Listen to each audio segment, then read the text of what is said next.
Hello friends, welcome to my channel math search. তোমাদের সামনে অনেক দিন পর আবার নতুন একটা ভিডিও নিয়ে চলে এলাম। এটা আমার অনেক দিন পর একটা লং ভিডিও হতে চলেছে, তো সবার কাছ থেকে ক্ষমা চেয়ে নেব, কারণ খুবই ব্যস্ততার জন্য আমি ভিডিও দিতে পারিনি। তোমাদের সেমিস্টার চলে গেছে, ক্লাস 11-এর ফার্স্ট সেমিস্টার হয়ে গেছে। ক্লাস 12-এর টেস্ট পরীক্ষা শেষ বলতে গেলে, প্রায় অনেক স্কুলের পরীক্ষা শেষ হয়ে গেছে। আমি ওইসব ক্লাসে কোনো ভিডিও দিতে পারিনি, খুবই ব্যস্ততা ছিলাম। তো আশা করছি এরপর থেকে আমি ভিডিও কন্টিনিউ ছাড়ার চেষ্টা করব। তো আজকে ভিডিওটা হচ্ছে সম্পূর্ণ ক্লাস 11 উপরে, ওয়েস্ট বেঙ্গল বোর্ডের ম্যাথামেটিক্সের উপরে। দেখতে পাচ্ছ তুমি তোমাদের সামনে একটা আমি ছোট্ট বই, একটা যেটা বই কিনতে গেলে এই বইটা দেয়, সেই বইটা খুলে রেখেছি। তো এটা দেখতে পাচ্ছ, প্রথমে দেখতে পাচ্ছ সেমিস্টার 1 অ্যান্ড সেমিস্টার 2 একত্রে একসাথে দেওয়া আছে। ক্লাস 11 এখানে দেওয়া আছে, ক্লাস 11। তো ফার্স্ট সেমিস্টার যেহেতু হয়ে গেছে, ফার্স্ট সেমিস্টার বলতে বলতে আমাদের দেখতে দেখতে কিন্তু সেকেন্ড সেমিস্টার চলে এসছে। আই থিঙ্ক মার্চ মাসে আমাদের সেকেন্ড সেমিস্টার। তো টোটাল হচ্ছে তোমাদের ফার্স্ট সেমিস্টারে 40 নাম্বার হয়েছে। আশা করি সবার ভালো হয়েছে মোটামুটি। এবং মার্চ মাস আমাদের সেকেন্ড সেমিস্টার। ফার্স্ট সেমিস্টারে হচ্ছে তোমাদের 40 মার্ক, এবং সেকেন্ড সেমিস্টারে হচ্ছেও তোমাদের 40 মার্ক। তো দেখো, আমি তোমাদের সামনে আগে প্রথম সিলেবাসটা সম্পর্কে পরিচয় করিয়ে দিই। তো এটা হচ্ছে কি, ফার্স্ট সেমিস্টারের সিলেবাসটা এখানেই ছিল, যেগুলো হয়ে গেছে সেগুলো না আমরা আলোচনা করব না। সেকেন্ড সেমিস্টারে কী কী আছে দেখো, এখানে আছে অ্যালজেব্রার পার্টটা আছে, যেখানে 15 নম্বর আসবে, এখানে দেওয়া আছে। আশা করি তোমরা দেখতে পাচ্ছ ভিডিওতে 15 নম্বর দেওয়া আছে, যেটা সিরিজ সিকোয়েন্স আছে, বাইনোমিয়াল থিওরেম আছে, প্রিন্সিপাল অফ ম্যাথমেটিক্যাল ইন্ডাকশন আছে, যেটাতে সিরিজ সিকোয়েন্স থেকে 6 মার্কস আছে, এখানে দেখতে পাচ্ছ 6 মার্কস, এবং বাইনোমিয়াল থিওরেম থেকে 6 মার্ক আছে, এবং প্রিন্সিপাল অফ ম্যাথমেটিক্যাল ইন্ডাকশন থেকে 3 মার্ক আছে। ওকে, সবার কাছ থেকে প্রথমে ক্ষমা চেয়ে নেবো, কারণ আমার রুমটা হচ্ছে রাস্তার ধারে, তো একটু ব্যাকগ্রাউন্ড সাউন্ড আসতে পারে, সো একটু মানিয়ে নিয়ে চলবে। ওকে, তো চলো, কোঅর্ডিনেট জিওমেট্রিক 2D ইউনিট 2তে যেটা আছে, সেখান থেকেও টোটাল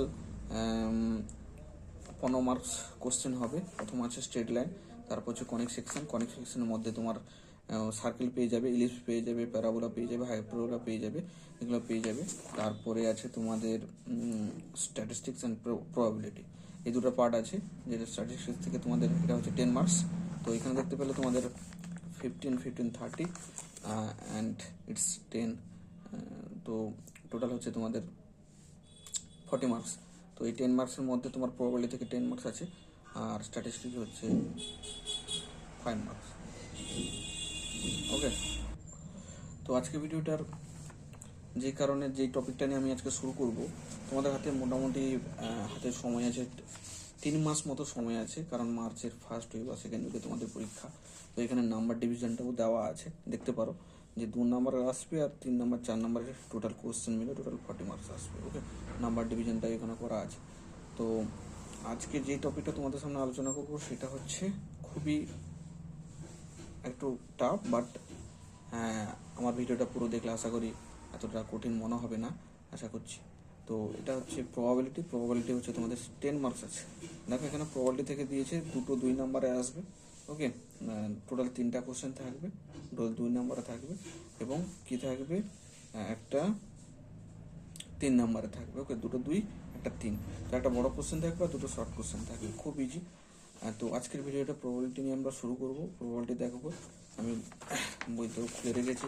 প্রবাবিলিটি তোমার এটা কোন বইতে আছে, এটা আমার হচ্ছে ছায়া, তোমার ছায়ার বই, সুরেন্দ্রনাথ দে, পার্ট 2। ওকে, পার্ট 2 পেজ হচ্ছে 349, 4 নম্বর। ওকে, 349 পেজে 4 নম্বর, সম্ভাবনা তত্ত্ব বা প্রবাবিলিটি। তো প্রবাবিলিটি বা সম্ভাবনা তত্ত্ব, প্রবাবিলিটি ডিপেন্ড করে বেসিক্যালি আমাদের যে যেটা আমরা কখনো অ্যাজিউম করতে পারবো না, বা আমরা আগে থেকে বলতে পারবো না, বাট আমরা তার ভ্যালু বের করতে পারি। কীভাবে? ধরো কোন একটা কয়েন আমরা টস করলাম, তাহলে কয়েন টস করলে কী হবে, হেড পড়বে, না হয় টেল পড়বে। কিন্তু আমরা আগে থেকে বলতে পারবো কি যে এটা হেড পড়বে বা এটা টেল পড়বে? আমরা সেখানে কিন্তু বলতে পারবো না। সেখানে আমাদের কী থাকে, 50-50 চান্স থাকে, কি হয় হেডও পড়তে পারে বা টেলও পড়তে পারে। তাহলে এই যে আমরা, তাহলে এই হেড পড়ার চান্স বা টেল পড়ার চান্স, সেটা আমরা কীভাবে বের করবো বা কীভাবে করবো, সেটা আমরা প্রবাবিলিটি দিয়ে করবো। ওকে, তো এই জন্য আমাদেরকে কী শিখতে হবে, প্রবাবিলিটি। তো চলো মোটামুটি প্রবাবিলিটি কী কী জিনিস কীভাবে আমরা বের করতে পারি সেটা আমরা আজকে ভিডিওতে শিখবো। তো হয়তো ভিডিওটা বড় হয়ে গেলে আমি পার্ট পার্ট করে ভিডিও বানাবো, একটা ভিডিওতে সব বলা সম্ভব নয়, কারণ একটা ভিডিও কন্টিনিউ করাও পসিবল নয়, কারণ মোবাইল থেকে আমি ভিডিওটা বানাচ্ছি, তো এটা একটা অসুবিধা হতে পারে। তো চলো শুরু করছি। প্রথম কি বলেছে যে কয়েকটা উদাহরণ এখানে দিয়েছে, তোমরা বইটা খুলে বুঝতে পারো। প্রথম যেটা দিয়েছে কয়েকটি সংজ্ঞা, বলছে র্যান্ডম এক্সপেরিমেন্ট। আমি ইংলিশ টার্মটাই বলছি, র্যান্ডম এক্সপেরিমেন্ট মানে কি, কোনো একটা এক্সপেরিমেন্ট যখন আমরা করি, কোনো একটা এক্সপেরিমেন্ট যখন আমরা করি, র্যান্ডম এক্সপেরিমেন্ট। ওকে,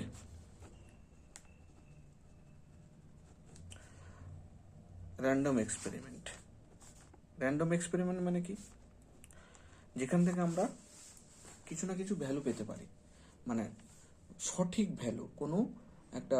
ধরো আমি তোমাকে জিজ্ঞাসা করলাম যে আজকে বৃষ্টি হবে কি হবে না, তাহলে এই যে হবে কি হবে না, ইয়েস ওর নো, দুটো অ্যান্সার।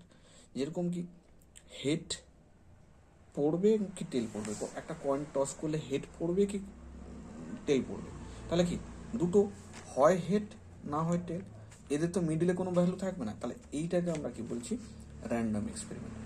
ওকে, বা কোনো একটা লুডোর গুটির ছক্কাকে আমরা যদি ছুঁড়ি, অনেকে লুডো খেলেছো, তাহলে তার সেখানে 6টা ভ্যালু থাকে, 1 থাকে, 2 থাকে, 3 থাকে, 4 থাকে, 5 থাকে, 6 থাকে। একবার ছুঁড়লে কি থাকে, যে কোনো এই 6টা ভ্যালুর মধ্যে যে কোনো একটা ভ্যালু আসতে পারে। একবার যখন আমরা ছুঁড়ে দিই, এই 6টা ভ্যালুর মধ্যে যে কোনো একটা ভ্যালু আমাদের কি থেকে দেখতে পাই, তাহলে সেটাকে আমরা কি বলছি, এই যে এক্সপেরিমেন্ট, এই যে আমরা ছুঁড়লাম, এই যে প্রসেস পদ্ধতি, এগুলোকে আমরা এক্সপেরিমেন্ট। অনেক সময় বললে না, চলো একবার এক্সপেরিমেন্ট করে দেখি, কোনো একটা পরীক্ষা আমরা এক্সপেরিমেন্ট, যেরকম তোমাদের যাদের সায়েন্স পিওর সায়েন্স আছে, যারা কেমিস্ট্রি ল্যাবে ঢুকিয়েছে, দেখবে অনেক সময় এক্সপেরিমেন্ট করতে বলে, বলে এটার সাথে ওটা মিশিয়ে দেখো, এক্সপেরিমেন্ট করে দেখো কি হচ্ছে। তাহলে এটাও সেরকম, যে কোনো একটা কাজকে যখন আমরা এক্সপেরিমেন্ট করে দেখি, তখন কিছু রেজাল্ট বেরিয়ে আসে। দেখো এই যে লুডোর ছক্কার গুটিটাকে আমরা যখন ছুঁড়বো, তখন হয় 1 পড়বে, না হয় 2 পড়বে, না হয় 3 পড়বে, না হয় 4 পড়বে, না হয় 5 পড়বে, না হয় 6 পড়বে। যে যেরকম ছুঁড়বে সেইভাবে তার ভাগ্যে যেটা আছে সেটাই পড়বে। তাহলে এই যে ছুঁড়লাম, এটাকে আমরা কি বলছি, র্যান্ডম এক্সপেরিমেন্ট। বা দেখো অনেক সময় কি হয়, আমরা কি দেখি যে ওই তাস খেলার সময়, কার্ড খেলা, তাস খেলার সময় কি থাকে, 52টা কার্ড থাকে। ওকে, 52টা কার্ড থাকে, 52টা কার্ড সময় আমরা সময় 4 জন খেলি। 4 জন খেলার সময় প্রত্যেকের ভাগে কি থাকে, কোন পালে তাসটা আসবে বা কোন কার্ডটা আসবে সেটা কিন্তু আমরা বলতে পারি না। তাহলে কি সেটা আমরা কিন্তু কিভাবে প্রবাবিলিটি দিয়ে বলতে পারি, বাট আমরা বলতে পারি না যে তার কাছে কি টাস্কটা আসবে। ওকে, তো এইগুলোকে আমরা কি বলছি, র্যান্ডম এক্সপেরিমেন্ট। আশা করি বুঝতে পারলে তাহলে এক্সপেরিমেন্টটা কী জিনিস বা র্যান্ডম। এখানে বলছে যে র্যান্ডম এক্সপেরিমেন্ট কয়েকটি সংজ্ঞার মধ্যে দেওয়া আছে, কয়েকটা উদাহরণ দেওয়া আছে, তোমরা বইটা আশা করি পড়লে বুঝতে পারো। এই যে লুডোর গুটি আমি যেটা বললাম, তারপরে যে ঝোঁক শূন্য মুদ্রাকে যথেচ্ছভাবে ছুঁড়লে যে হেড টেল, যেটাকে আমি এখানে বললাম। ওকে, এরপরে কি আছে, ইভেন্ট বা ঘটনা। ইভেন্ট বা ঘটনা কি হতে পারে, যে ইভেন্ট হচ্ছে কি, এই যে রেজাল্টগুলো পাচ্ছি, ধরো একটা কয়েনকে ছুঁড়লে আমরা কি পাবো, হেড অ্যান্ড টেল পাবো। একটা কয়েনকে ছুঁড়লে আমরা কি পাবো, হেড অ্যান্ড টেল পাবো। তাহলে এই যে রেজাল্টগুলোকে আমরা কি বলছি, ইভেন্ট বলছি।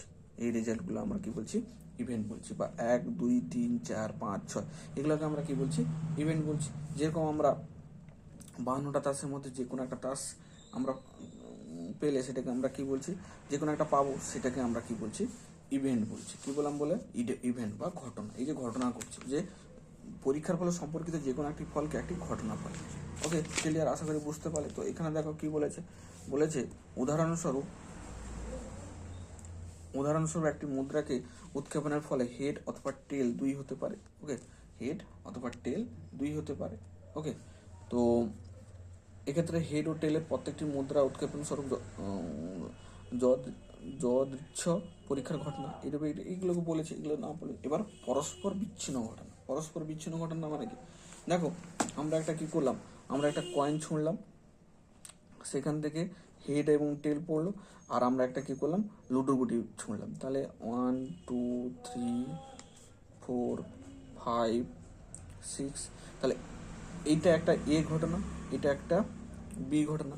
দেখো এ ইন্টারসেকশন বির মধ্যে কোনো কি কমন পাচ্ছি, কোনো কমন পাচ্ছি না, তাহলে এটাকে কি রিপ্রেজেন্ট করছে, এটা 5 রিপ্রেজেন্ট করছে। তাহলে দেখো এটা একটা ঘটনা, এটা একটা ঘটনা, তাহলে এটার মধ্যে কোনো কমন পাচ্ছি না, তাহলে এটাকে আমরা কি বলছি, মিউচুয়ালি এক্সক্লুসিভ ইভেন্টস। ওকে, মিউচুয়ালি পরস্পর বিচ্ছিন্ন ঘটনা, তাই সেটাকে আমরা কি নাম দিয়েছি, ফাই দ্বারা রিপ্রেজেন্ট করেছি। কি বললাম বুঝতে পারলে, হ্যাঁ কি না বল।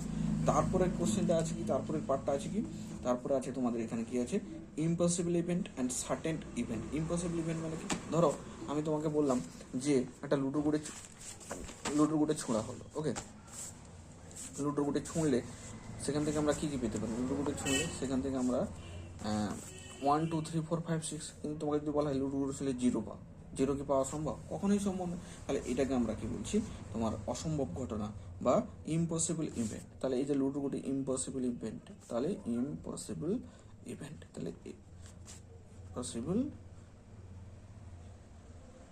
ইভেন্ট। ওকে, তাহলে আগে র্যান্ডম এক্সপেরিমেন্ট করলাম, তারপর ইভেন্ট করলাম, তারপর এক্সক্লুসিভ মিউচুয়ালি এক্সক্লুসিভ ইভেন্টস পড়লাম, তারপর আমরা কি বলছি, ইম্পসিবল ইভেন্ট। তারপরে বলে কমপ্লিমেন্টারি ইভেন্ট। কমপ্লিমেন্টারি ইভেন্ট কি, যে যেরকম আমরা কমপ্লিমেন্টারি কোন বা পূরক কোন যেটাকে আমরা বলেছি, বা কমপ্লিমেন্টারি ইভেন্ট বা পূরক ঘটনা, এটাকে কি বলে, পূরক ঘটনা। পূরক ঘটনা হচ্ছে কি, যে একে অপরের পূরক, মানে কি, ধরো কোন একটা কয়েন টস করলাম, তাহলে কয়েন টস করলে কি হবে, হেড পড়বে টেল পড়বে, তাহলে হেডের পূরককে টেল, কারণ এই দুটো যোগ করলে আমাদের ঘটনাটা সম্পূর্ণ হচ্ছে। আবার টেলের পূরককে হেড, তাহলে এই দুটো ঘটনা করলে আমার ঘটনাটি সম্পূর্ণ হচ্ছে। যেরকম কি পূরক কোণ আমরা বলি না যে 60 ডিগ্রির পূরক কোণ কত, 60 ডিগ্রির পূরক কোণ হচ্ছে 30 ডিগ্রি, সংযোগ করলে কত হবে, 90 ডিগ্রি। সেই রকমও কোনো ঘটনার বাকি অংশটাকে আমরা কি বলি, পূরক। এখানে বলেছে যে একটি নির্দিষ্ট ঘটনার, নেতিবাচক ঘটনাকে নির্দিষ্ট ঘটনা পূরক ঘটনা বলে। অন্য অন্য কথায় বলা হয় একটি নির্দিষ্ট ঘটনার বিকল্প ঘটনাই ওই ঘটনার পূরক ঘটনা। উদাহরণস্বরূপ হেড ঘটনা পূরক ঘটনা হলো হেড না ঘটা, অথবা টেল ঘটা। পাশা গড়িদার পরীক্ষার যুগ্ম ফল ঘটনার পূরক ঘটনা হলো যুগ্ম ফল না ঘটা। মানে কি, ধরো কোনো একটা আমরা লুডো গুটি দিলাম, তার মধ্যে কি যুগ্ম অযুগ্ম থাকে, যেরকম 1 2 3 4 5 6, এর মধ্যে আমরা যদি প্রাইম নাম্বার নিই, তাহলে প্রাইম নাম্বার কি হবে, 2 3 5। ওকে, আর বাকিগুলা কি হবে, বাকিগুলা হচ্ছে কি এর পূরক। তাহলে প্রাইম নাম্বারের পূরকগুলো কি হচ্ছে, প্রাইম নাম্বার এগুলো তো হচ্ছে 2 3 5, এর প্রাইম নাম্বার এগুলোর পূরক কি হচ্ছে 1 4 6। তাহলে এই দুটো ঘটনাকে যুক্ত করে আমরা কি বলছি, পুরো ঘটনাটা বলছি। তাই এটাকে আমরা কি বলছি, তোমার পূরক ঘটনা। আশা করি এতটা পর্যন্ত যে আমি পড়ালাম, আশা করি তোমাদের বুঝতে কোনো অসুবিধা নেই। ওকে, তো চলো আমরা